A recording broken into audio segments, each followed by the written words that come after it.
Hello everyone, Radhe Radhe. तो आज के वीडियो पे आप देखेंगे पुत्रदा एकादशी की सरल पूजा विधि। तो देखिए, श्रावण मास के शुक्ल पक्ष की पुत्रदा एकादशी 5 अगस्त 2025 को मनाई जाएगी। पुत्रदा एकादशी के दिन भगवान श्री हरि विष्णु जी की व्रत और पूजन करने से संतान सुख की प्राप्ति होती है। तो पुत्रदा एकादशी की पूजा कैसे करे, भोग क्या लगाए और पारण कब करे और कैसे करें, और अंत में एक विशेष प्रेरणा जो आपके जीवन को सकारात्मक बना देगी। तो ये वीडियो आप अंत तक जरूर देखिए और मेरे चैनल को सब्सक्राइब करना ना भूले। तो पुत्रदा एकादशी के दिन सुबह सुबह स्नान आदि करने के बाद आप पीले रंग के वस्त्र आप जरूर पहने। उसके बाद आप लड्डू गोपाल जी की अगर सेवा करते हैं जगा के, उनको आप दूध का भोग लगा दीजिए। आप चाहे तो पुत्रदा एकादशी की पूजन आप घर के मंदिर में पीले कलर का वस्त्र बिछा के भी आप कर सकती है, या फिर अलग से जगह पे चौकी लगा के भी आप ये पूजन कर सकती है। तो देखिए, पुत्रदा एकादशी की पूजन करने के लिए हम एक चौकी लगा लेंगे। चौकी पे हम पीले रंग के वस्त्र बिछाएंगे। उसके बाद देखिए, फूल के आसन देते हुए हम भगवान श्री हरि विष्णु जी की फोटो या मूर्ति, जो भी स्वरूप आपके पास है, आप विराजमान कर ले। उसके बाद देखिए, अगर आप अलग से जगह पे चौकी लगा के पूजन कर रही हैं तो गणेश जी को विराजमान आप जरूर करें। अगर आप मंदिर में पूजन कर रहे हैं तो मंदिर पे तो गणेश जी विराजमान रहते हैं, तो अलग से विराजमान करने की जरूरत नहीं है। तो देखिए, यहाँ पे हम गणेश जी को विराजमान कर लेंगे। फिर हम लड्डू गोपाल जी को स्नान कराएंगे। तो देखिए, जिस थाली पे हम रोजाना लड्डू गोपाल जी को स्नान कराते हैं उस थाली ले लेंगे। उस थाली पे हम तुलसी पत्ता रख के लड्डू गोपाल जी को स्नान कराएंगे। थाली पे लड्डू गोपाल जी को विराजमान करके लड्डू गोपाल जी को स्नान नहीं कराना चाहिए। थाली के ऊपर आप तुलसी पत्ता या फूल रख के विराजमान करके स्नान आप जरूर कराएं। छोटे से नन्हे से लड्डू गोपाल जी मेरा आ गए हैं, तो लड्डू गोपाल जी को हम स्नान कराएंगे। देखिए, पुत्रदा एकादशी है, तो पुत्रदा एकादशी के दिन आप लड्डू गोपाल जी को दूध से स्नान जरूर कराइएगा। तो दूध से स्नान कराने से पहले हम जल से स्नान कराएंगे, फिर दूध से स्नान कराएंगे, फिर से हम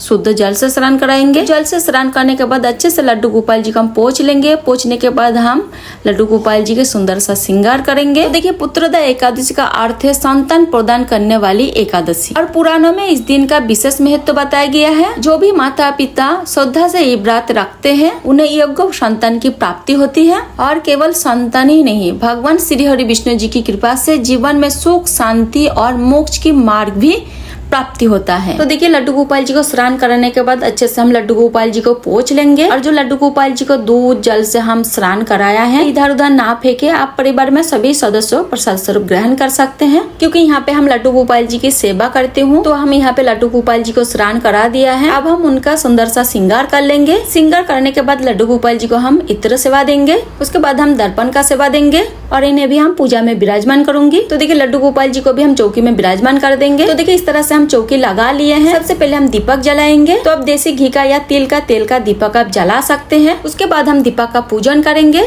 उसके बाद हाथ जोड़कर व्रत का संकल्प लेंगे। हे श्री हरि विष्णु भगवान, आज मैं पुत्रदा एकादशी का व्रत श्रद्धा और नियम से रखता हूँ। कृपा मुझे संतान सुख स्वस्थ और मोक्ष प्रदान करें। तो इस तरह से हमें व्रत का संकल्प लेना है। उसके बाद हम पूजा शुरू करेंगे। तो सबसे पहले जल के छींटे लगा के भाव रूप में सभी को हम स्नान करा देंगे। उसके बाद देखिए, बिना गणेश जी की पूजन के कोई भी ज्ञान व्रत पूजन या देव कार्य सिद्धि नहीं होता है। तो सबसे पहले हम गणेश जी के पूजन करेंगे। तो देखिए, वस्त्र स्वरूप हम कलवा समर्पित करेंगे।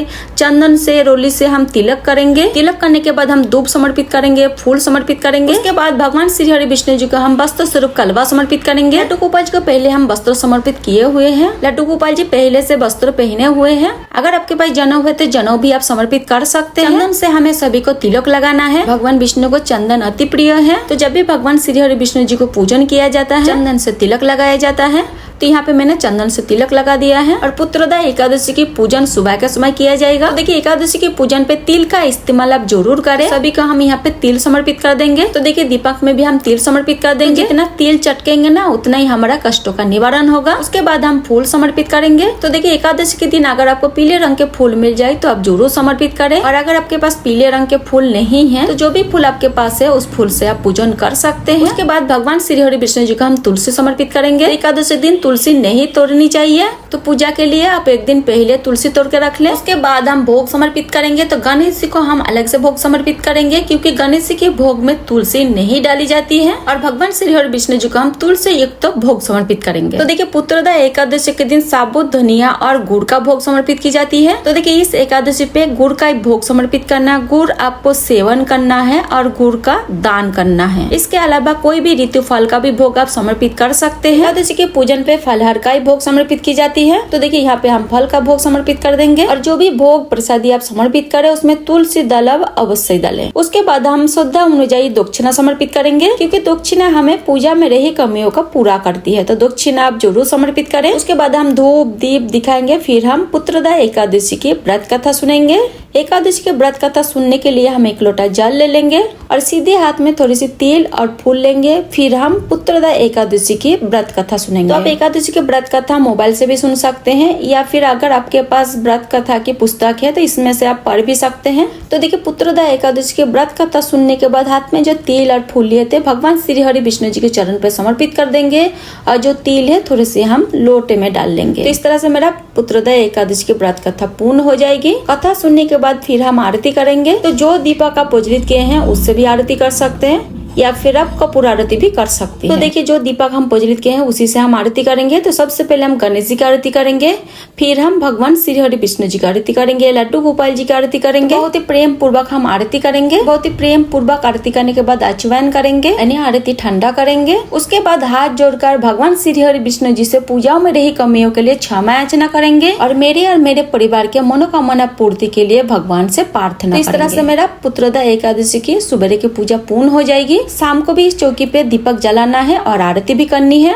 पूजा के बाद जो जल का लोटा है हम सूर्य भगवान को अर्घ दे देंगे और जो भी भोग प्रसादी हम समर्पित किए हैं परिवार में सभी सदस्यों को हम प्रसाद स्वरूप बांट देंगे। जो हमने धनिया समर्पित किए हैं वो आप सब्जी में यूज कर सकते हैं, और जो दक्षिणा है आप जो द्वादशी के दिन सीधा निकालेंगे तो उसमें रख के भी आप दान कर सकते हैं। इस तरह से आप बहुत सरल विधि से पुत्रदा एकादशी के दिन आप पूजन कर सकते हैं। पुत्रदा एकादशी के पारण कब है ये भी हम बता देते हैं। 6 अगस्त 2025 को सुबह 5:45 से लेके 8:26 तक इस समय आपको पारण कर लेना है। करने से पहले गाय या ब्राह्मण, संतान या जरूरतमंद को भोजन या दान देना शुभ माना जाता है। पारण के समय सबसे पहले भगवान श्री हरि विष्णु जी को भोग समर्पित करें, फिर आप शयन भोजन करें। तो देखिए आज के दिन हमें सिखाता है कि श्रद्धा, संयम और भक्ति से कोई भी वरदान पाया जा सकता है। अगर आप माता पिता बनने की प्रार्थना कर रहे हैं तो भगवान पर विश्वास रखिए। अगर आप जीवन में किसी इच्छा की पूर्ति चाहते हैं तो इस पर पूरी आस्था से कार्य कीजिए। पुत्रदा एकादशी का व्रत केवल भगवान को ही नहीं स्वयं को समर्पित करने का अवसर है। जो भगवान के प्रति एक कदम बढ़ाता है भगवान उसकी ओर 100 कदम बढ़ाते हैं। अगर आप व्रत नहीं भी रखते हैं तो भी आप एक समय फलाहार करके भगवान श्री हरि विष्णु जी की पूजा करके कथा सुने और मन में संकल्प ले। इस तरह से आप पुत्रदा एकादशी के दिन पूजन कर सकते हैं। अगर आपको पुत्रदा एकादशी की सरल पूजा विधि पसंद आया हो तो वीडियो को लाइक आप जरूर करें। फिर मिलते हैं किसी और वीडियो के साथ, तब तक के लिए राधे राधे, जय श्री कृष्णा।